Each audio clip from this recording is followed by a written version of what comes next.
March ಇದೇ 12ನೇ ತಾರೀಕು March ಇದೇ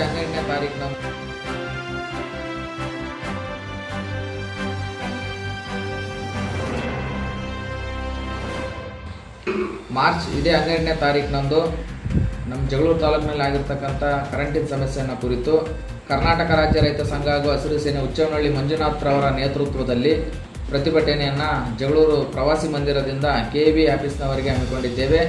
ಉದ್ದೇಶ ಏನಂದರೆ, ಈಗಾಗಲೇ 8ರಿಂದ 7 ತಾಸು ಕೊಡ್ತಕ್ಕಂಥ ಕರೆಂಟನ್ನು 5 ತಾಸಿಗೆ ಇಳಿಸಿದ್ದಾರೆ. ರಾತ್ರಿ 2.5 ತಾಸು ಮತ್ತು ಹಗಲಿನಲ್ಲಿ 2.5 ತಾಸು ಕೊಡ್ತಕ್ಕಂಥದ್ದು ಇದು ರೈತರಿಗೆ ಸಾಲಲ್ಲ.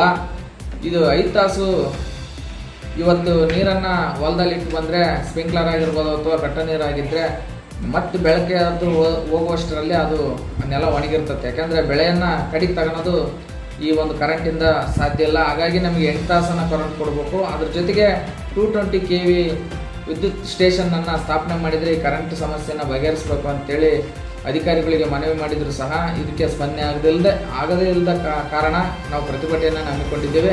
ಈ ಪ್ರತಿಭಟನೆಗೆ ಎಲ್ಲ ನಮ್ಮ ಜಗಳೂರು ತಾಲೂಕಿನ ಸಮಸ್ತ ರೈತ ಬಂಧುಗಳು ಭಾಗವಹಿಸಿ ಯಶಸ್ವಿಗೊಳಿಸಬೇಕೆಂದು ತಮ್ಮಲ್ಲಿ ಮನವಿಯನ್ನೇ ಮಾಡಿಕೊಳ್ತಾ ಇದ್ವಿ. ಹುಚ್ಚವ್ವನಹಳ್ಳಿ ಮಂಜುನಾಥ್ರವರು ಹಾಗೂ ಕಾನನಕಟ್ಟೆ ತಿಪ್ಪೇಸ್ವಾಮಿ, ಚಿಕ್ಕಮನಹಳ್ಳಿ ಚಿರಂಜೀವಿ, ರಾಜು ಇವರ ನೇತೃತ್ವದಲ್ಲಿ ಪ್ರತಿಭಟನೆ ಇರ್ತದೆ ಅಂತೇಳಿ ಮೂಲಕ ತಿಳಿಸ್ತಾರೆ.